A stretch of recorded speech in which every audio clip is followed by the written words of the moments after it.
ಆತ್ಮೀಯ ವಿದ್ಯಾರ್ಥಿ ಮಿತ್ರರೇ, ಹಿಂದಿನ ಒಂದು ವಿಡಿಯೋದಲ್ಲಿ ನಾವು ಸಂಕಲನಾತ್ಮಕ ಮೌಲ್ಯಮಾಪನ ಪರೀಕ್ಷೆ 1 ವಿಜ್ಞಾನ ವಿಷಯಕ್ಕೆ ಸಂಬಂಧಿಸಿದಂತೆ ಭಾಗ ಎ ಭೌತ ವಿಜ್ಞಾನದ ಬಗ್ಗೆ ಮತ್ತು ಅದಕ್ಕೆ ಸಂಬಂಧಿಸಿದ ಪ್ರಶ್ನೋತ್ತರಗಳ ಬಗ್ಗೆ ಹಿಂದಿನ ಅವಧಿಯಲ್ಲಿ ನಾವು ಅಭ್ಯಾಸ ಮಾಡಿದ್ದೆವು.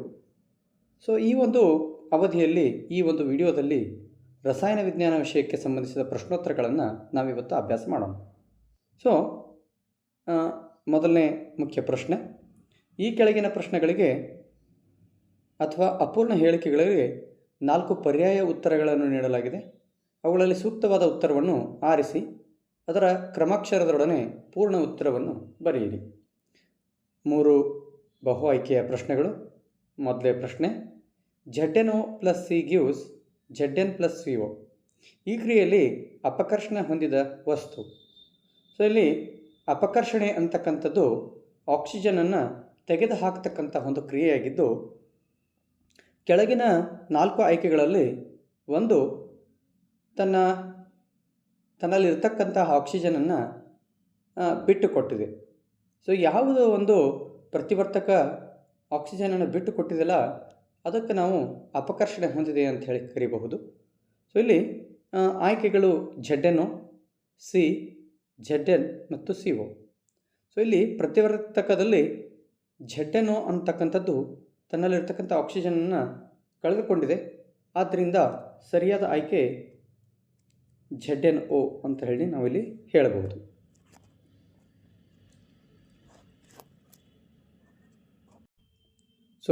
ಮುಂದಿನ ಪ್ರಶ್ನೆ, ಈ ಕೆಳಗಿನವುಗಳಲ್ಲಿ ಯಾವುದು ಬಹಿರುಷ್ಣಕ ಕ್ರಿಯೆ ಅಲ್ಲ?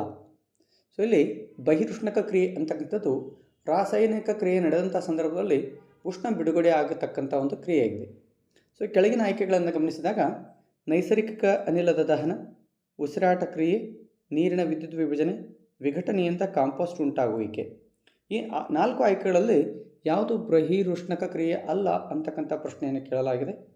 ನೈಸರ್ಗಿಕ ಅನಿಲದ ದಹನ ಇದೊಂದು ಉಷ್ಣವನ್ನು ಬಿಡುಗಡೆ ಮಾಡ್ತಕ್ಕಂಥ ಕ್ರಿಯೆಯಾಗಿದೆ. ಉಸಿರಾಟ ಕ್ರಿಯೆಯೂ ಸಹ ಈ ಸಂದರ್ಭದಲ್ಲಿ ಉಷ್ಣ ಬಿಡುಗಡೆ ಆಗುತ್ತದೆ. ವಿಘಟನೆಯಿಂದ ಕಾಂಪೋಸ್ಟ್ ಉಂಟಾಗುವಿಕೆ ಕ್ರಿಯೆಯಲ್ಲಿಯೂ ಸಹ ಉಷ್ಣ ಬಿಡುಗಡೆ ಆಗುತ್ತದೆ. ಹಾಗಾದರೆ ಯಾವ ಕ್ರಿಯೆಯಲ್ಲಿ ಉಷ್ಣ ಬಿಡುಗಡೆ ಆಗುವುದಿಲ್ಲ ಅಂತಕ್ಕಂಥದ್ದಂದರೆ ನೀರಿನ ವಿದ್ಯುತ್ ವಿಭಜನೆ. ಸರಿಯಾದ ಆಯ್ಕೆ ನೀರಿನ ವಿದ್ಯುತ್ ವಿಭಜನೆ. ಮುಂದಿನ ಪ್ರಶ್ನೆ, ಈ ಕೆಳಗಿನವುಗಳಲ್ಲಿ ಯಾವ ಪ್ರಕಾರದ ಔಷಧಗಳನ್ನು ಅಜೀರ್ಣದ ಚಿಕಿತ್ಸೆಗೆ ಬಳಸಲಾಗುತ್ತದೆ? ಇಲ್ಲಿ ಆಯ್ಕೆಗಳು ಜೀವ ನಿರೋಧಕ, ನೋವು ನಿವಾರಕ, ಆಮ್ಲಶಾಮಕ, ನಂಜು ನಿವಾರಕ. ಇಲ್ಲಿ ಅಜೀರ್ಣತೆ ಸಂದರ್ಭದಲ್ಲಿ ನಾವು ತೆಗೆದುಕೊಳ್ಳಬೇಕಾದಂತಹ ಒಂದು ಚಿಕಿತ್ಸೆ ಯಾವುದಪ್ಪ ಅಂತಂದರೆ ಆಮ್ಲಶಾಮಕ ಅಂತಕ್ಕಂಥದ್ದು. ಆಮ್ಲಶಾಮಕ ಸರಿಯಾದ ಆಯ್ಕೆ. ಮುಂದಿನ ಮುಖ್ಯ ಪ್ರಶ್ನೆ, ಕೆಳಗಿನ ಪ್ರಶ್ನೆಗಳಿಗೆ ಉತ್ತರಿಸಿ ಪ್ರತಿಯೊಂದು ಪ್ರಶ್ನೆಗೆ 1 ಅಂಕ. ಇಲ್ಲಿ 17ನೇ ಪ್ರಶ್ನೆ, ಚಿಪ್ಸ್ ಪೊಟ್ಟಣಗಳಲ್ಲಿ ನೈಟ್ರೋಜನ್ ಅನಿಲವನ್ನು ಏಕೆ ಹಾಯಿಸುತ್ತಾರೆ? ಚಿಪ್ಸ್ ಅಂತಕ್ಕಂಥದ್ದು ಎಣ್ಣೆಯಲ್ಲಿ ಕರೆದಿರ್ತಕ್ಕಂಥ ಒಂದು ತಿಂಡಿಯಾಗಿದ್ದು, ಇದು ಸಾಮಾನ್ಯವಾಗಿ ವಾತಾವರಣದಲ್ಲಿರ್ತಕ್ಕಂತಹ ಆಕ್ಸಿಜನ್ನೊಂದಿಗೆ ವರ್ತಿಸಿ ಕಮಟುವಿಕೆ ಕ್ರಿಯೆಗೆ ಒಳಗಾಗ್ತದೆ. ಅದನ್ನು ತಡೆಗಟ್ಟುವಂತಹ ಒಂದು ಉದ್ದೇಶದಿಂದ ಆ ಚಿಪ್ಸ್ ಪೊಟ್ಟಣಗಳಲ್ಲಿ ನೈಟ್ರೋಜನ್ ಅನಿಲವನ್ನು ಹಾಯಿಸುತ್ತಾರೆ. ಮುಂದಿನ ಪ್ರಶ್ನೆ, ತುರಿಕೆ ಗಿಡದ ಎಲೆಗಳ ಚುಚ್ಚುವ ಕೂದಲುಗಳಲ್ಲಿರುವ ಆಮ್ಲವನ್ನು ಹೆಸರಿಸಿ ಅಂತಕ್ಕಂಥದ್ದು. ತುರಿಕೆ ಗಿಡದ ಎಲೆಗಳ ಚುಚ್ಚುವ ಕೂದಲುಗಳಿರ್ತಕ್ಕಂಥ ಆಮ್ಲ ಮೆಥನೋಯಿಕ್ ಆಮ್ಲ. ಮುಂದಿನ ಪ್ರಶ್ನೆ, ನೀರಿನ ಗಡಸುತವನ ನಿವಾರಿಸಲು ಬಳಸುವಂತಹ ಒಂದು ಲವಣ ಯಾವುದು ಅಂತಕ್ಕಂಥದ್ದು. ನೀರಿನ ಗಡಸುತನವನ್ನು ನಿವಾರಿಸಲಿಕ್ಕೆ ಬಳಸ್ತಕ್ಕಂತಹ ಒಂದು ಲವಣ ವಾಷಿಂಗ್ ಸೋಡಾ. ಮುಂದಿನ ಪ್ರಶ್ನೆ, ಈ ಕೆಳಗಿನ ಪ್ರಶ್ನೆಗಳಿಗೆ ಉತ್ತರಿಸಿ ಪ್ರತಿಯೊಂದು ಪ್ರಶ್ನೆಗೆ 2 ಅಂಕಗಳು. ಮೊದಲನೇ ಪ್ರಶ್ನೆ, ಸೀಸದ ನೈಟ್ರೇಟನ್ನು ಕಾಯಿಸಿದಾಗ ಬಿಡುಗಡೆಯಾಗುವ ಕಂದು ಬಣ್ಣದ ಧೂಮವನ್ನು ಹೆಸರಿಸಿ. ಈ ಕ್ರಿಯೆಯ ರಾಸಾಯನಿಕ ಸಮೀಕರಣ ಬರೆಯಿರಿ. ಮಕ್ಕಳೇ, ಸೀಸದ ನೈಟ್ರೇಟನ್ನು ಕಾಯಿಸಿದಾಗ ಬಿಡುಗಡೆ ಆಗುವಂತಹ ಕಂದು ಬಣ್ಣದ ಧೂಮ ನೈಟ್ರೋಜನ್ ಡೈಆಕ್ಸೈಡ್. ಇಲ್ಲಿ ಆ ಸೀಸದ ನೈಟ್ರೇಟನ್ನು ಕಾಯಿಸಿದಾಗ ಏನು ರಾಸಾಯನಿಕ ಕ್ರಿಯೆ ಉಂಟಾಗುತ್ತೆ ಅದರ ಸಮೀಕರಣ ಬರೆಯಿರಿ ಅಂತ ಹೇಳಿದ್ದಾರೆ. ಇಲ್ಲಿ 2PbNO3 ಟ್ವೈಸ್. ಇದನ್ನು ಕಾಯಿಸಿದಾಗ 2PbO plus 4NO2 plus O2. ಈ ರೀತಿಯ ರಾಸಾಯನಿಕ ಸಮೀಕರಣವನ್ನು ನಾವು ಗಮನಿಸಬಹುದು. ಸೊ ಇಂದು ರಾಸಾಯನಿಕ ಕ್ರಿಯೆಯಲ್ಲಿ ಬಿಡುಗಡೆ ಆಗತಕ್ಕಂಥ ಕಂದು ಬಣ್ಣದ ಧೂಮ ಯಾವುದಂತಂದ್ರೆ ನೈಟ್ರೋಜನ್ ಡೈಆಕ್ಸೈಡ್. ಸೊ ಮುಂದಿನ ಪ್ರಶ್ನೆ, ಕ್ಯಾಲ್ಸಿಯಂ ಆಕ್ಸೈಡ್ ನೀರಿನೊಂದಿಗೆ ವರ್ತಿಸಿದಾಗ ಅರಳಿದ ಸುಣ್ಣ ಉಂಟಾಗುತ್ತದೆ. ಈ ರಾಸಾಯನಿಕ ಕ್ರಿಯೆಯ ವಿಧ ಯಾವುದು? ಈ ಕ್ರಿಯೆಗೆ ಸರಿದೂಗಿಸಿದ ರಾಸಾಯನಿಕ ಸಮೀಕರಣ ಬರೆಯಿರಿ. ಸೊ ಯಾವಾಗ ಕ್ಯಾಲ್ಸಿಯಂ ಆಕ್ಸೈಡ್ ನೀರಿನೊಂದಿಗೆ ವರ್ತಿಸುತ್ತದೆ ಆವಾಗ ಅರಳಿದ ಸುಣ್ಣ ಉಂಟಾಗುತ್ತದೆ. ಇದೊಂದು ಸಂಯೋಗ ಕ್ರಿಯೆಗೆ ಉತ್ತಮವಾದ ಉದಾಹರಣೆಯಾಗಿದೆ. ಅಥವಾ ಈ ಒಂದು ಕ್ರಿಯೆಯಲ್ಲಿ ಉಷ್ಣ ಬಿಡುಗಡೆ ಆಗುವುದರಿಂದ ಇದು ಬಹಿರುಷ್ಣಕ ಕ್ರಿಯೆಯೂ ಹೌದು. ಸೊ ಈ ಒಂದು ರಾಸಾಯನಿಕ ಕ್ರಿಯೆಯನ್ನು ಈ ರೀತಿ ನಾವು ಸಮೀಕರಣ ರೂಪದಲ್ಲಿ ಬರೀಬಹುದು. CaO ಪ್ಲಸ್ H2O ಅಂದರೆ ಕ್ಯಾಲ್ಸಿಯಂ ಆಕ್ಸೈಡನ್ನು ನೀರಿನಲ್ಲಿ ಹಾಕಿದಾಗ CaOH ಟ್ವೈಸ್ ಪ್ಲಸ್ ಉಷ್ಣ ಅಂದರೆ ಇಲ್ಲಿ ಕ್ಯಾಲ್ಸಿಯಂ ಹೈಡ್ರಾಕ್ಸೈಡ್ ಅರಳಿದ ಸುಣ್ಣ ಉಂಟಾಗುತ್ತದೆ. ಇದು ಎರಡು ಪ್ರತಿವರ್ತಕಗಳು ಸೇರಿಕೊಂಡು ಒಂದೇ ಉತ್ಪನ್ನ ತಯಾರಾಗುವುದರಿಂದ ಇದು ಸಂಯೋಗ ಕ್ರಿಯೆಯೂ ಹೌದು. ಸೊ ಈ ಒಂದು ರಾಸಾಯನಿಕ ಕ್ರಿಯೆ ನಡೆದಿರ್ತಕ್ಕಂಥ ಸಂದರ್ಭದಲ್ಲಿ ಉಷ್ಣ ಬಿಡುಗಡೆ ಆಗ್ತದೆ. ಆದ್ದರಿಂದ ಇದೊಂದು ಬಹಿರುಷ್ಣಕ ಕ್ರಿಯೆಯೂ ಹೌದು. ಸೊ ಮುಂದಿನ ಪ್ರಶ್ನೆ, ಪ್ರಕ್ಷೇಪಣ ಕ್ರಿಯೆ ಎಂದರೇನು? ಉದಾಹರಣೆ ಕೊಡಿ. ಸೊ ಪ್ರತಿವರ್ತಕಗಳು ಪರಸ್ಪರ ಅಯಾನುಗಳನ್ನು ವಿನಿಮಯ ಮಾಡಿಕೊಂಡಂತಹ ಸಂದರ್ಭದಲ್ಲಿ ಜಲವಿಲೀನಗೊಳ್ಳದೇ ಇರತಕ್ಕಂಥ ವಸ್ತು ಉಂಟಾಗ್ತದೆ. ಆ ಜಲವಿಲೀನಗೊಳ್ಳದ ವಸ್ತುವೇ ಪ್ರಕ್ಷೇಪಣ. ಈ ರೀತಿಯ ಕ್ರಿಯೆಯನ್ನು ಪ್ರಕ್ಷೇಪಣ ಕ್ರಿಯೆ ಅಂಥೇಳಿ ನಾವು ಕರಿತೀವಿ. ಸೊ ಇದಕ್ಕೆ ಉದಾಹರಣೆಯನ್ನು ನೋಡೋಣ. ಸೊ ಈಗ Na2SO4 ಪ್ಲಸ್ BaCl2 ಯಾವಾಗ ಸೋಡಿಯಂ ಸಲ್ಫೇಟ್ ಬೇರಿಯಂ ಕ್ಲೋರೈಡ್ನೊಂದಿಗೆ ವರ್ತಿಸುತ್ತದೆ ಆವಾಗ ಜಲವಿಲೀನಗೊಳ್ಳದ ಒಂದು ಉತ್ಪನ್ನ ಇಲ್ಲಿ ತಯಾರಾಗುತ್ತೆ. ಅದೇ ಯಾವುದಪ್ಪ ಅಂತಂದ್ರೆ BaSO4 ಬೇರಿಯಂ ಸಲ್ಫೇಟ್. ಇದು ನೀರಿನಲ್ಲಿ ವಿಲೀನಗೊಳ್ಳದೇ ಇರತಕ್ಕಂಥ ವಸ್ತುವಾಗಿದ್ದು ಇದಕ್ಕೆ ನಾವು ಏನಂತೀವಿ ಅಂತಂದ್ರೆ ಪ್ರಕ್ಷೇಪಣ ಅಂಥೇಳಿ ಕರಿತೀವಿ. ಈ ರೀತಿಯ ಕ್ರಿಯೆಯನ್ನು ಪ್ರಕ್ಷೇಪಣ ಕ್ರಿಯೆ ಅಂತೇಳಿ ಕರಿತೀವಿ. ಮುಂದಿನ ಪ್ರಶ್ನೆ, ಅಡುಗೆ ಸೋಡಾದ ರಾಸಾಯನಿಕ ಅನುಸೂತ್ರ ಬರೆದು ಅದರ ಎರಡು ಉಪಯೋಗಗಳನ್ನು ತಿಳಿಸಿ. ಸೊ ಅಡುಗೆ ಸೋಡಾದ ರಾಸಾಯನಿಕ ಅನುಸೂತ್ರ NaHCO3. ಸೊ ಇದನ್ನು ಸಾಮಾನ್ಯವಾಗಿ ಅಡುಗೆ ಮನೆಯಲ್ಲಿ ರುಚಿಯಾದ ಗರಿಗರಿಯಾದ ಪಕೋಡಾದಂತಹ ಕರಿದಂತಹ ತಿಂಡಿಗಳ ತಯಾರಿಕೆಯಲ್ಲಿ ಬಳಸುತ್ತಾರೆ. ಕೆಲವೊಮ್ಮೆ ಇದನ್ನು ಅಡುಗೆಯ ವೇಗವನ್ನು ಹೆಚ್ಚು ಮಾಡಲಿಕ್ಕೂ ಸಹ ಅದನ್ನು ಬಳಸುತ್ತಾರೆ. ಇದರ ಜೊತೆಗೆ ಬೇಕಿಂಗ್ ಪುಡಿಯ ತಯಾರಿಕೆಯಲ್ಲಿ ಇದನ್ನು ಬಳಸುತ್ತಾರೆ ಮತ್ತು ಆಮ್ಲ ಶಾಮಕಗಳಲ್ಲಿಯೂ ಸಹ ಇದನ್ನು ಬಳಸುತ್ತಾರೆ. ಅದರ ಜೊತೆಗೆ ಇದನ್ನು ಬೆಂಕಿ ಆರಿಸ್ತಕ್ಕಂತಹ ಸೋಡಾ ಆ್ಯಸಿಡ್ ಉಪಕರಣಗಳಲ್ಲಿಯೂ ಸಹ ಈ ಅಡುಗೆ ಸೋಡಾವನ್ನು ಬಳಸುತ್ತಾರೆ. ಮುಂದಿನ ಪ್ರಶ್ನೆ, ಕೆಳಗಿನ ಪ್ರಶ್ನೆಗಳಿಗೆ ಉತ್ತರಿಸಿ. ಪ್ರತಿಯೊಂದು ಪ್ರಶ್ನೆಗೆ 3 ಅಂಕಗಳು.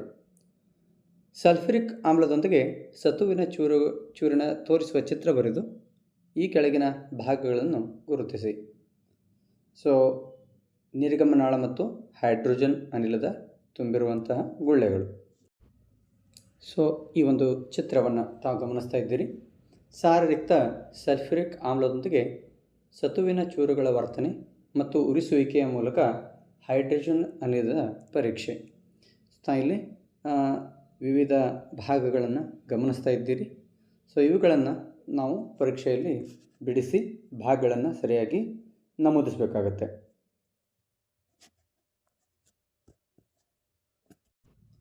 ಮುಂದಿನ ಪ್ರಶ್ನೆ, ಕೆಳಗಿನ ಕೋಷ್ಟಕವನ್ನು ಗಮನಿಸಿ. 4 ದ್ರಾವಣಗಳ pH ಮೌಲ್ಯಗಳನ್ನು ಕೊಟ್ಟಿದೆ.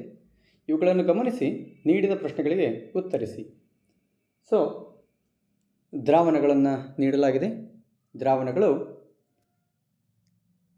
E, F, G ಮತ್ತು H ಮತ್ತು ಅವುಗಳ pH ಮೌಲ್ಯಗಳು ಕ್ರಮವಾಗಿ 5, 13, 9, 2. ಸೊ ಈ ಪ್ರಶ್ನೆಗಳನ್ನು ನಾವು ಗಮನಿಸೋಣ. ಆಮ್ಲೀಯ ದ್ರಾವಣಗಳನ್ನು ಹೆಸರಿಸಿ ಅಂತಕ್ಕಂಥದ್ದು. ಸೊ ಇಲ್ಲಿ ಯಾವ ದ್ರಾವಣಗಳ ಪಿ ಎಚ್ ಮೌಲ್ಯ 7ಕ್ಕಿಂತ ಕಡಿಮೆ ಇದೆ ಅವೆಲ್ಲವುಗಳು ಆಮ್ಲೀಯ ಸ್ವಭಾವವನ್ನು ಹೊಂದಿರುತ್ತವೆ. ಸೊ ಇಲ್ಲಿ ನಾವು ಗಮನಿಸಬಹುದು, ಇ ಅಂತಕ್ಕಂತಹ ಒಂದು ದ್ರಾವಣ ಪಿ ಎಚ್ ಮೌಲ್ಯ 5 ಇದೆ. ಎಚ್ ಅಂತಕ್ಕಂತಹ ಒಂದು ದ್ರಾವಣದ ಪಿ ಎಚ್ ಮೌಲ್ಯ 2 ಆಗಿದೆ. ಸೊ ಆದ್ದರಿಂದ ಇ ಮತ್ತು ಎಚ್ ಇವೆರಡೂ ಆಮ್ಲೀಯ ದ್ರಾವಣಗಳನ್ನು ಹೊಂದಿವೆ ಅಂತಕ್ಕಂಥದ್ದು. ಅದೇ ರೀತಿಯಾಗಿ ಪ್ರಬಲ ಪ್ರತ್ಯಾಮ್ಲ ಮತ್ತು ದುರ್ಬಲ ಆಮ್ಲಗಳನ್ನು ತಿಳಿಸಿ ಅಂತಕ್ಕಂಥದ್ದು. ಪ್ರಬಲ ಪ್ರತ್ಯಾಮ್ಲ ಅಂತಕ್ಕಂಥದ್ದು ಇದು 7ಕ್ಕಿಂತ ಹೆಚ್ಚು ಪಿ ಎಚ್ ಮೌಲ್ಯವನ್ನು ಹೊಂದಿರತಕ್ಕಂತಹ ಯಾವ ದ್ರಾವಣಗಳವ ಅವೆಲ್ಲ ಪ್ರತ್ಯಾಮ್ಲೀಯ ದ್ರಾವಣಗಳಾಗಿರ್ತವೆ. ಅದರಲ್ಲಿಯೇ ಅತಿ ಹೆಚ್ಚಿನ ಪ್ರತ್ಯಾಮ್ಲೀಯತೆಯನ್ನು ಹೊಂದಿರತಕ್ಕಂಥ ದ್ರಾವಣವನ್ನು ಹೆಸರಿಸಿ ಅಂತಕ್ಕಂಥದ್ದು. 9 ಮತ್ತು 13 ಎರಡೂ ಪ್ರತ್ಯಾಮ್ಲಗಳಾಗಿದ್ದು ಅತಿ ಹೆಚ್ಚು ಪ್ರತ್ಯಾಮ್ಲೀಯ ಸ್ವಭಾವವನ್ನು ಹೊಂದಿರತಕ್ಕಂಥ ಅಥವಾ ಪ್ರಬಲ ಪ್ರತ್ಯಾಮ್ಲ ಆಗಿರ್ತಕ್ಕಂಥದ್ದು ಯಾವುದಪ್ಪ ಅಂತಂದ್ರೆ ಎಫ್ ಅಂತಕ್ಕಂತಹ ದ್ರಾವಣ. ಮತ್ತು ಅದರ ಜೊತೆಗೆ ದುರ್ಬಲ ಆಮ್ಲಗಳನ್ನು ತಿಳಿಸಿ ಅಂತ ಐತಿ. ಆಮೇಲೆ ದುರ್ಬಲ ಆಮ್ಲ ಅಂತಕ್ಕಂಥದ್ದು ನೋಡ್ರಿ 5 ಮತ್ತು 2 ಇವೆರಡು ಆಮ್ಲಗಳೇ ಆಗಿತ್ತು. ಇವುಗಳಲ್ಲಿ ದುರ್ಬಲ ಆಮ್ಲ ಯಾವುದತ್ತಂದ್ರೆ ಇ, ಪ್ರಬಲ ಆಮ್ಲ ಯಾವುದತ್ತಂದ್ರೆ 2 ಅಂದರೆ ಎಚ್. ಸೊ ಮುಂದಿನ ಸಿ ಅಂತಕ್ಕಂಥ ಪ್ರಶ್ನೆ, ಪ್ರತ್ಯಾಮ್ಲೀಯ ದ್ರಾವಣಗಳನ್ನು ಹೆಸರಿಸಿ ಅಂತಕ್ಕಂಥದ್ದು. ಸೊ ಈಗ ಆಲ್ರೆಡಿ ನಾವು ಚರ್ಚೆ ಮಾಡಿದ್ದೇವೆ. ಪ್ರತ್ಯಾಮ್ಲೀಯ ದ್ರಾವಣಗಳು ಯಾವಪ್ಪ ಅಂತಂದ್ರೆ ಎಫ್ ಮತ್ತು ಜಿ. ಸೊ ಮುಂದಿನ ಪ್ರಶ್ನೆ, ಏಕಕಾಲದಲ್ಲಿ ಕೆಂಪು ಮತ್ತು ನೀಲಿ ಲಿಟ್ಮಸ್ ಕಾಗದಗಳನ್ನು ಬ್ರೈನ್ ದ್ರಾವಣ ಮತ್ತು ಆ ದ್ರಾವಣವನ್ನು ವಿದ್ಯುತ್ ವಿಭಜನೆಗೆ ಒಳಪಡಿಸಿದಾಗ ಜಲೀಯ ಉತ್ಪನ್ನದಲ್ಲಿ ಅದ್ದಲಾಗಿದೆ. ಲಿಟ್ಮಸ್ ಕಾಗದದಲ್ಲಿ ನೀವು ಗಮನಿಸುವ ಬದಲಾವಣೆಗಳೇನು? ನಿಮ್ಮ ಉತ್ತರವನ್ನು ಕಾರಣದೊಂದಿಗೆ ಪುಷ್ಟೀಕರಿಸಿ ಅಂತಕ್ಕಂತಹ ಪ್ರಶ್ನೆ. ಸೊ ಇದನ್ನು ಯಾವಾಗ ನಾವು ಒಂದು ಕೆಂಪು ಲಿಟ್ಮಸ್ ಮತ್ತು ಒಂದು ನೀಲಿ ಲಿಟ್ಮಸ್ ಕಾಗದವನ್ನು ಬ್ರೈನ್ ದ್ರಾವಣದಲ್ಲಿ ಅದ್ದುತ್ತೀವಿ. ಬ್ರೈನ್ ದ್ರಾವಣ ಅಂತಕ್ಕಂಥದ್ದು ಇದೊಂದು ಉಪ್ಪಿನ ದ್ರಾವಣವಾಗಿದ್ದು, ಸೊ ಒಂದು